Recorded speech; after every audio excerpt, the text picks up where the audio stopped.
नमस्कार दोस्तों, कैसे हो आप सब। आशा करती हूँ आप लोग ठीक होंगे। तो आज सुनाएंगे आप सभी को चुटकुला नाच गीत। सुनिएगा और बताइएगा कैसा लगा। बहुत ही प्यारा चुटकुला नाच गीत है। तो प्यार दुलार सपोर्ट बनाए रखिए। तो चलिए सुनाते हैं ये प्यारा सा चुटकुला नाच गीत।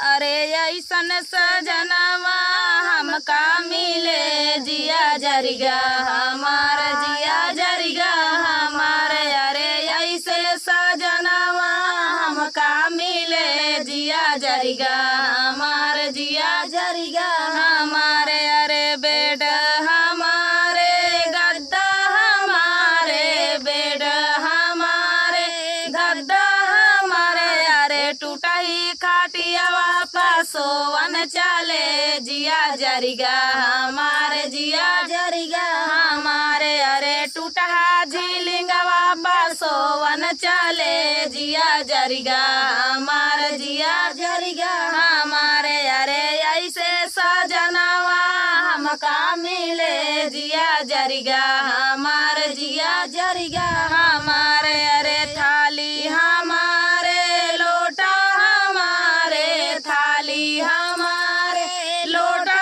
हमारे। मिट्टी तो तुहिया में पानी पिए, जिया जरिगा हमारे, जिया जरिगा हमारे। अरे मिट्टी तो तुहिया में पानी पिए, जिया जरिगा हमारे, जिया जरिगा हमारे। अरे ऐसन सजनवा हमका मिले, जिया जरिगा हमारे, जिया जरिगा हमारे। अरे ऐसे सजनवा हमका मिले, जिया जरिगा हमारे, जिया जरिगा हमारे। अरे गाड़ी हमारे, बाइक हमारे, गाड़ी हमारे, बाइक हमारे।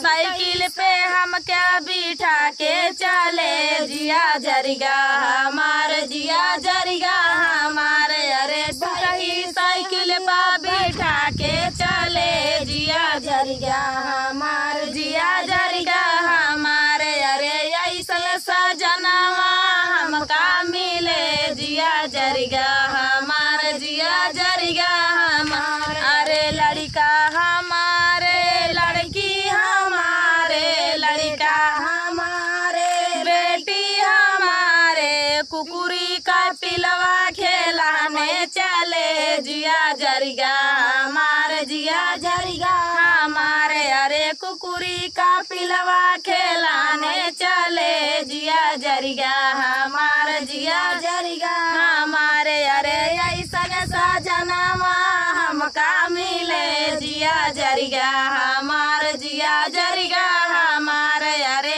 ऐसन सजनवा हमका मिले, जिया जरिगा हमारे, जिया जरिगा हमारे।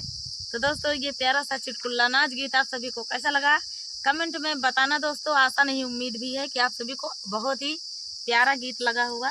तो मिलते हैं नेक्स्ट वीडियो में, तब तक के लिए नमस्कार।